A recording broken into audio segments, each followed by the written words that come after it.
주님께서 하셨던 설교가 무리와 제자들에게 하셨던 말씀이 계속 이어지고 있습니다. 그 중에서도 마치 이 긴 마태복음 7장에서 5장서부터 7장까지의 말씀이 주님께서 하셨던 여러 주제들이 단락단락 있기도 하고, 또 직접 하셨던 말씀이 때로는 대화처럼, 때로는 꽤 긴 연설문 설교처럼 이렇게 이어지는 것에 우리가 주목해 보면 특별한 의미가 있다고 싶습니다. 오늘 우리가 읽었던 이 말씀은 제자들이 예수님께 다른 랍비들, 당시에 예수님처럼 그 주위에 무리들이 모여 있거나 제자들이 있었던 사람들이 흔히들 했던 것처럼 우리도 좀 기도를 알려주십시오, 이렇게 요청하는 것에 대한 응답으로서 마태복음에 이런 말씀이 등장합니다. 누가복음에도 똑같은 본문이 등장해서 우리가 같이 비교해서 볼 수가 있는데, 제자들이 기도의 방법을 알려주십시오.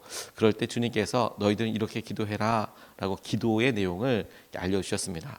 나중에 이 주기도문만 가지고 우리가 정말 꼼꼼히 이렇게 묵상하면서 그 의미가 무엇인지 살펴보는 그런 시간이 꼭 있었으면 좋겠다, 이렇게 소원하게 되는데, 오늘 이 말씀을 우리가 이렇게 보면서 오늘은 주님이 하셨던, 가르쳐 주셨던 이 기도의 중심에 마치 엑스처럼 가운데 사진 핵심에 우리가 주님의 기도라고 알고 있는 이 기도문을 왜 알려주셨을까? 이 기도를 이렇게 하라라고 알려주신 이유에 대해서 우리가 조금 거시적으로 주님이 기도하라 하시고 그 기도의 내용을 좀 세부적이 아니라 좀 크게 보았을 때 우리에게 도전하시는 말씀에 대해서 우리가 좀 같이 살펴보고 싶습니다. 첫 번째로 오늘 이 말씀에서 우리가 주목하고 싶은 것은 그 단어 하나하나도 너무 큰 의미이지만 우리가 조금 멀리 거시적으로 이것을 바라볼 때 주님이 왜 제자들에게, 우리들에게 혹은 무리들에게 기도를 알려주고 계실까? 하나님 아버지의 시선에 맞추고 살라고, 하나님 아버지의 뜻에 맞추라고, 그렇게 주님께서 도전하신다고 싶습니다. 오늘 7절에서부터 10절까지 말씀을 보면 이렇게 나와 있습니다. 너희는 기도할 때에 이방 사람들처럼 빈말을 되풀이하지 말아라. 그들은 말을 많이 하여야만 들어주시는 줄로 생각한다. 그러므로 그들을 본받지 말아라. 하나님 너희 아버지께서는 너희가 구하기 전에 너희에게 필요한 것이 무엇인지를 알고 계신다. 그러므로 너희는 이렇게 기도하여라. 하늘에 계신 우리 아버지, 그 이름을 거룩하게 하여 주시며 그 나라를 오게 하여 주시며 그 뜻을 하늘에서 이루심같이 땅에서도 이루어 주십시오. 라고 그렇게 기도하라고 운을 떼고 계십니다.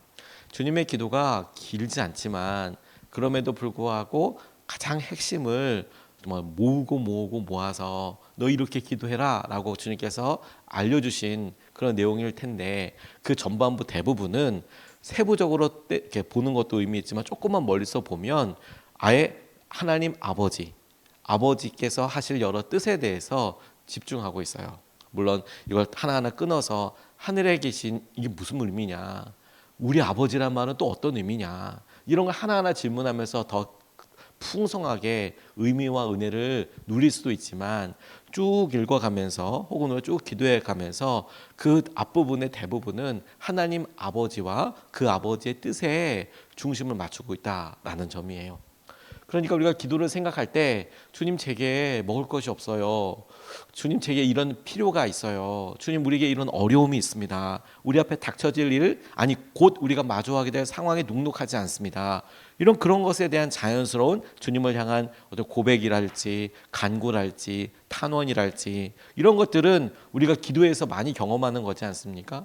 그리고 그게 우리에게 기도를 시작하게 되는 중요한 동기가, 시작점이 되기도 하잖아요. 근데 주님의 기도에서 그 앞에 굉장히 많은 부분은 우리들의 필요와 어떠함이 아니라 하나님 아버지의 어떠하심에 대해서 주목하고 있다는 거예요. 하나님의 뜻이 이루어지게 되기를 원하고 아버지의 뜻이 이 땅에서도 이루어지게 되기를 원하고, 다시 말해서 이렇게 기도할 때 우리가 주목하게 되는 것은 뭐냐면 아버지의 뜻은 뭐야? 하나님의 뜻은 어떻지? 하나님은 지금 어때? 이런 상황에 주목할 수밖에 없다는 것입니다. 이 말씀에서 우리가 빈말을 되풀이하지 말라 이렇게 이야기하셨는데, 뒤에 이어지는 맥락을 보면 되풀이하지 말아라가 중심이 아니라 빈말을 괜히 오래 하지 말아라, 이렇게 맥락으로 더 의미가 닿는다고 싶어요. 빈말을 길게 오래 하지 말아라, 되풀이하지 말아라 이런 이야기도 아니고 길게 하지 말아라 이런 이야기도 아닙니다. 지금 은연중에 주님께서 5장서부터 쭉 이어지는 말씀을 보면 율법을 지키는 사람들, 바리새파 사람들과 함께 비교하면서 이렇게 이야기가 되는데, 그 비교 대상이 되고 있는 바리새파 사람들이 기도하는 모습을 은연중에 이렇게 빗대어서 떠올리게끔 되는 겁니다. 화려한 구약의 약속들이나 다른 사람 봤을 때 와 대단하다, 이게 유려한 미사 어구가 아니라 너 아버지께 기도하는 거야. 너 아버지께 기도하는 거고, 그럴 때 아버지의 뜻이 무엇인지 처음에 생각하는 것부터 시작해야 될 거야. 하늘에 계신 우리 아버지, 아버지의 나라가 오게 하시고 아버지의 뜻이 계속 이렇게 기도하는 것을 보면 너 그 뜻을 이루기 위해서 우리가 앞에 기도란 아버지의 뜻이 어떤지에 대해서 생각해보고 보게 되는 거야. 이거의 중심이 되는 것이죠. 기도는 여러분, 주님께서 우리에게 기도를 알려주신 이유는 기도를 오래 하고 염려하지 말고 이런 여러 이유들도 있지만, 우리도 다른 사람들처럼 기도하는 방법을 알려주십시오. 그래, 그 기도의 처음은 하나님 아버지께서 어떻게 생각하시는지에 대해 우리 시선이 맞춰지고 우리 행동이 그렇게 집중되고, 내가 그 뜻을 이루기 위해서, 살아야 하기 위해서 내가 어떻게 내 자리매김을 해야 하는가, 내가 어떻게 보아야 하는가, 여기서부터 시작이 되는 거구나. 그리고 끊임없이 기도해야 되는 거구나. 이게 중심이라고 싶습니다. 길게 기도하지 말아라, 막 되풀이하면서 계속 기도하는 것 자체가 아니라, 실제로 우리가 기도의 자리에서 기도해 보면 우리가 아프거나 우리 사랑하는 우리 아이들이나 배우자에게나 부모님에게 일이 생기면 하염없이 반복하면서 기도하게 되지 않습니까? 저는 그렇게 되던데요. 그게 어떤 일부러 이런 게 아니라 진짜 간절해지니까, 하나님 이렇습니다, 아픕니다, 해결돼야 됩니다. 우리 어떤 집사님, 권사님의 이야기를 들어도 혼자 와서 기도하고 이럴 때, 하나님 그 가정에 그게 해결돼야 됩니다, 해결돼야 됩니다.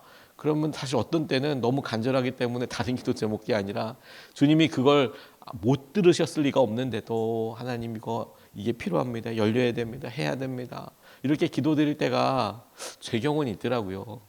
제가 습관적으로 잘못됐다 이런 게 아니라, 그러면서 주님께서 빈말을 되풀이하지 말아라 얘기할 때, 빈말, 마음이 없는 말, 간절하지 않은 말, 진심이 아닌 말, 다양하게 그 빈말에 다른 말을 채워서 넣을 수 있지만, 중요한 건 그 마음의 진심과 주님을 향한 간구가 녹여 있는 그거 아니겠습니까? 진솔하게 깊이 있는 대화가 길게 이어지면 오히려 행복한 시간 아닙니까? 행복한 시간 아닙니까? 저는 지난 월요일에 우리 신학대학원에서 같이 공부했고 같이 졸업해서 이제 목회 활동을 하고 있는 그런 몇몇 목사님들과 함께 정말 오랜만에 만났습니다. 오랜만에 만나서 기도 같이 하는데, 만나게 된 이유가 뭐였냐면, 한 교회에 20년 동안이나 있었던 어떤 목사님이, 동기 목사님이 저보다는 한 살 좀 어린데 이번에 개척을 하게 되셨어요. 개척을 하게 되셔서 어떻게 그렇게 됐나, 20년 동안 한 교회에 있으면서 정말 성실하게 이렇게 하면서 주위에서 다 그 교회에서 이제 담임 목사님이 되겠구나 이렇게 준비하면서 착실착실하게 그렇게 됐는데, 이제 목사님이 은퇴할 때가 돼서 갑작스럽게 본인이 얘기했던 것과는 참 반대로 다른 분이 오시고 나가야 되고 개척 이렇게 하면서 그런 풍파와 같은 시기를 쭉 보냈더라고요. 근데도 너무 감사하고 담담하게 하나님께서 하실 것을 기대하며 이제 개척을 이제 하게 되는 겁니다. 그러면서 이제 같이 만나서 이제 기도해 주러, 그렇구나, 야 참 귀하다, 그렇게 믿음을 했으면 하나님께서 허락해 주실 거야, 이끌어 주실 거야, 그런 이야기를 이제 하게 되는데, 저도 개척할 때 그런 마음과 생각이 들어서 그래서 저한테도 질문을 많이 하게 됐어요. 저한테도 하고, 이때만 쓸 수 있는 믿음이 있더라, 개척할 때만 쓸 수 있는 하나님의 기도가 있더라, 그 자리에 서봐야 뭐가 부족한지 어떤지, 그냥 뒤에 있는 사람들이 막연하게 힘들겠죠가 아니라, 힘든 것만 있는 게 아니고 믿음을 쓰는 부분들도 있더라, 그래서 응답도 있더라, 그렇게 그 자리에 서지 않으면 하지 않을 기도가 있고, 그 자리에 서지 않으면 쓰지 않을 믿음이 있더라, 그거 너무 중요하고 너무 행복하더라. 전 주위에 있는 사람들한테 할 수 있으면 개척을 해봐라, 이런 이야기들 많이 해주곤 했거든요. 특별한 은혜가 있다, 안 힘든 건 아니다, 막막하고 아무것도 안 될 때도 있다.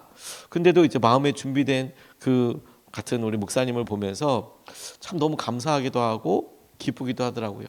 그리고 생각했어요. 이게 꽤 오랜 시간을 이제 남자들의 수다처럼 앉아가지고 목사님, 어느 또 동기 목사님 몇 분이 만났는데 그 교회에 가서 목양실에 앉아서 월요일이니까 교회 아무도 없지 않습니까? 이제 막 이제 얘기하면서 커피 한 잔 먹으면서 계속 이제 안에 있었던 주님이 하시는 일들을 보게 되는데 저도 모르게 개척 상황과 여러 주의 상황들을 보니 주님께서 이 일을 어떻게 보시는지, 주님께서 첫 마음 그 앞으로 돌아가서 주님은 이것을 뭐라고 이야기하시는지, 주님의 뜻은 무엇인지, 그렇게 대화와 마음을 통해서 마음이 움찔움찔 움직여가는 은혜를 경험하게 되더라고요.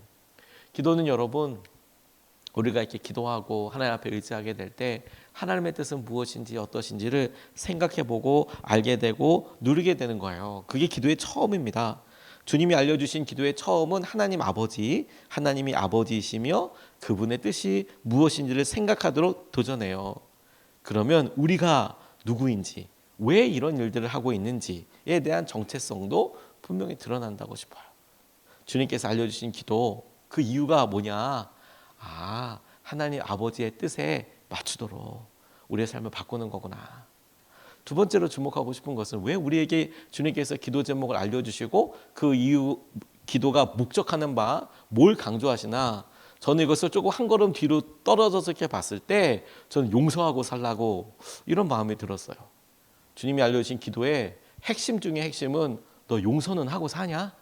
너 용서는 하냐? 이런 느낌처럼 저는 계속 묵상하면서 떠올리면서 붙잡게 됐습니다.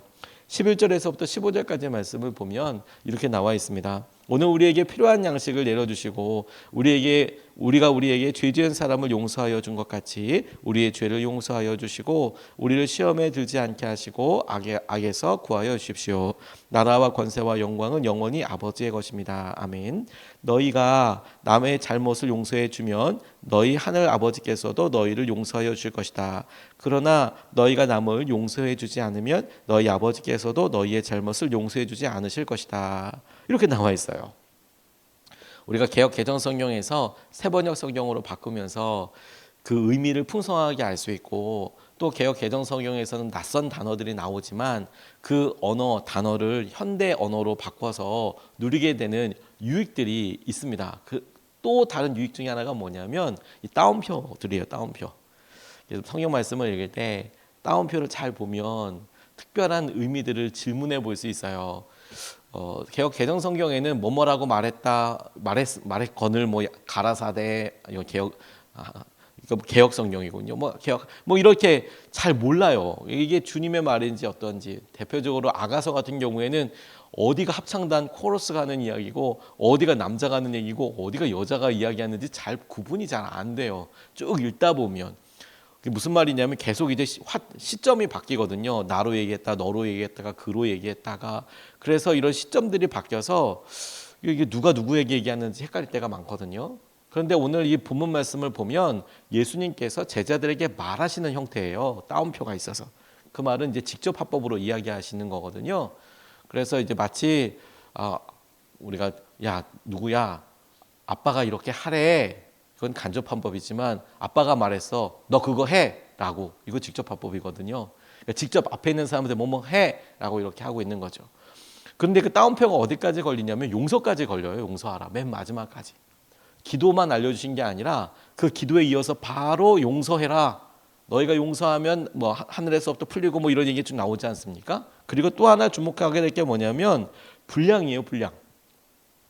저에게 만약에 주님의 기도에서 제일 마음에 와 닿는 것 하나 골라라, 그러면 하늘의 아버지도 있지만 일용할 양식을 주십시오, 필요한 양식을 주십시오, 동그라미 무지개 색깔로 칠해놓을 것 같아요. 일용할 양식을 주십시오, 필요한 양식을 주십시오.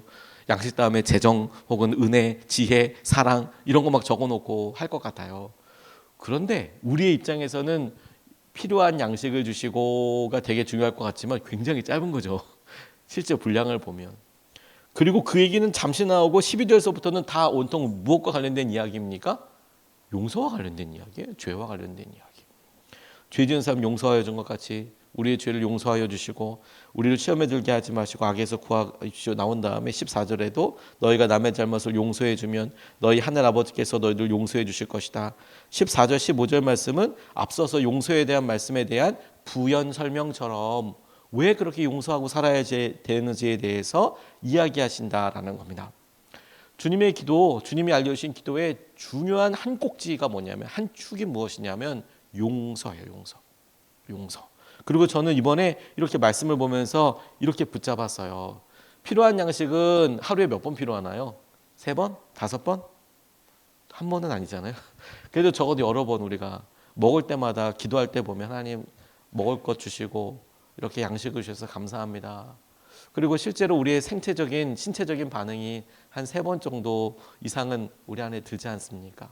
그만큼 일상적이고, 그리고 이걸 안 할 수 없는 기도 아닙니까? 뭐 한 3일 정도, 한 5일 정도 금식을 할 수는 있지만 그렇다고 해서 필요할 양식을 구하지 않는 건 아니잖아요. 오히려 필요한 양식을 달라고 금식을 할 수는 있지만 그게 우리의 실상이죠. 그러니까 떼어내야 뗄 수 없고 반드시 필요한 기도 제목인데, 그 중요한 기도 제목 한 다음에 바로 뭐가 나오냐면 용서가 나와요. 그리고 저는 이걸 이렇게 의미를 받아들였어요. 야, 밥 먹듯이 용서하라는 얘기구나. 되게 간단하게 적용해 봤죠. 아, 밥 먹듯이 용서하라는 얘기구나. 밥 먹듯이 용서. 용서는 하고 살아라. 너 필요한 양식, 필요하고 양식을 구하는 그런 모습처럼 그 기도 나올 때 우리가 주님의 기도를 매번마다 나온다면, 우리가 식사 기도 대신에 주님의 기도, 우리가 주기도문이라고 하는 이걸 매번마다 외운다면 혹은 기도한다면 어떤 기도를 반드시 하게 됩니까? 용서. 죄 짓지 않게 해달라고 용서. 우리가 하루에 아침, 점심, 저녁으로 예배를 드리고 그 예배를 주기도문으로 맞춘다면 그때마다 무슨 기도하게 됩니까? 용서. 아니, 우리가 마음에 정말 중심이 있어서 주기도문을 계속해서 암송하듯 기도하게 된다면 무슨 기도를 제일 많이 하게 되겠습니까? 용서. 필요한 양식보다 용서라는 이야기를 더 많이 할 거예요. 그리고 그걸 주님께서 또 따로 설명해 주신 거 보니까, 아, 필요한 양식에 대해서 설명하지 않으셨는데 왜 용서에 대해서 이야기하실까? 너 여기서 용서해 주지 않으면 너도 용서 안 돼. 이렇게 따로 설명하신 이유는 용서가 중요해. 그 말을 우리가 아이들 혹은 남편이나 아내가 할 때 밥은 꼭 먹고 해. 바빠도 힘드니까. 건강 그러니까 우리가 애들한테도 야, 밥은 먹고 해라. 응? 바쁘고 그게 힘들더라도 밥은 먹고 살아라. 그래서 이렇게 뭐 조금이라도 손에 쥐어주고 그러지 않습니까? 밥은 먹고 살아. 나중에 힘들어, 어려워. 근데 주님이 우리에게 그렇게 얘기하시는 거예요. 야, 용서는 하고 살아. 마음속에서 그거 붙잡고 있지 말고 날마다 너희들 밥을 먹듯이, 날마다 너희들에게 삶에 있어서 이렇게 하듯이. 그래서 곰곰이 생각해 봤어요. 그러니까 여러분, 하루 이렇게 딱 살아보니까 우리 안에 마치 시간이 지나면 자연스럽게 배꼽 시계가 기가 막히게 알려주잖아요. 밥 먹을 시간이다. 지금 배고프네. 혹은 조금 바빠서 시간을 늦추더라도 밥 챙겨 먹어야지라고 하는 것처럼 우리의 감정과 우리의 삶과 우리의 관계는 너무도 자연스럽게 우리에게 용서를 하고 용서를 받아야만 하는 앙금들을 자연스럽게 두두두두두두 남기는 것 같아요. 말을 하고 이렇게 내가 말에 이런 부분이 있었겠구나. 그 관계를 생각해 보는 그런 시계처럼 이루어지고, 또 하나 그게 한 방에 용서해 이렇게 해서 끝나는 게 아니고, 아, 그래, 내가 그렇게 생각하지 말아야지. 아, 이런 얘기 들었는데 내가 이렇게 오해하지 말아야지. 아, 내가 오해하지 말아야지. 그렇게 말하지 말아야지. 이게 밥 먹는 것보다 더 많이 필요하겠다라고 싶어요. 오랫동안 우리 안에 섭섭하고 아쉬웠고 했던 일들이 어떻게 나한테 그럴 수가 있어? 어떻게 날 못 알아줄 수가 있어? 어떻게 우리 남편은, 어떻게 우리 아내는, 어떻게 우리 자녀들은, 어떻게 우리 부모님은 나한테 그렇게 행동할 수가 있었어? 이렇게 안에 있던 것에 대해서 밥 먹는 것처럼, 아, 주님, 제가 주님의 손에 올려드리고 용서하고 다시 한번 여러분, 용서를 하되 밥 먹듯 하면 되는 겁니다. 밥 먹듯. 그게 저는 주님께서 우리에게 기도를 알려주신 이유라고 싶어요. 너희들 2가지만 하고 살아. 너 하나님 아버지의 뜻에 맞춰서 살아. 시선을 맞춰. 2번째, 용서는 하고 살아. 그리고 그 내용의 핵심은 저는 주님께서 질문을 받으셨을 때 대답했던 내용과도 다 했다고 싶어요. 뭐가 제일 큰 계명입니까? 너 하나님 아버지 사랑하고 살아. 너 이웃을 사랑하고 살아. 하나님을 사랑하는 방법으로서 하나님의 뜻에 맞추어서 너 태도와 시선을 바꿔. 사람을 사랑하는 방법으로서 뭐 다양하게 뭐 문자를 보내고 다 좋지만 용서는 하고 살아. 그거 사랑이야. 라고 말씀하시는 것 같아요. 오늘 우리에게 주님께서 주신 이 주기도문 말씀과 하나님 우리에게 도전해 주시는 이 기도가 우리 삶의 기도의 문을 새롭게 열고 하나님을 향한 사랑이 새롭게 부어지게 되는 통로가 되었으면 좋겠습니다. 두 가지 말씀 같이 나눴습니다. 첫 번째, 주님이 우리에게 기도를 알려주신 이유는 하나님의 뜻에 맞추라고 알려주신 거다. 그렇구나. 우리 뜻대로가 아니라 아버지의 뜻대로 살게 해주십시오. 두 번째, 용서하고 살라고. 마음에 배고프면 밥을 안 먹으면 배가 고파지는 것처럼 내가 용서를 혹은 내가 이것에 대해 용서하고 살아야지 생각하지 않으면 감정의 앙금들과 이 사랑의 에너지가 빠져요. 빠져서 더 이상 힘들어. 내 용서하고 살아야지. 그렇게 우리가 같이 기도하고 주님을 의지하면 좋겠습니다. 두 가지 기도 제목으로 붙잡고 기도하겠습니다. 첫 번째, 주님, 우리의 시선이 주님께서 보시는 곳을 향하여 아버지의 뜻을 이루는 일에 우리도 동참하게 해주십시오. 우리가 기도한다라고 이야기할 때 주님, 제가 기도할 게 한 짐입니다. 주님은 너무 기뻐하실 거예요. 한 짐인데, 그런데 주님 앞에 기도하러 나갔을 때 우리의 시선이 먼저 주님께서 보시는 곳을 또 우리를 향하고 뭘 보고 계시는지, 주님이 뭘 아파하시는지, 아버지의 뜻을 이루는 일에 우리도 동참하게 해주십시오. 아버지의 뜻을 이루는 일에 우리도 동참하게 하시고 우리도 그 주님이 보시는 곳을 향하여 쓰임받게 하여 주십시오. 우리 첫 번째로 같이 함께 기도하겠습니다.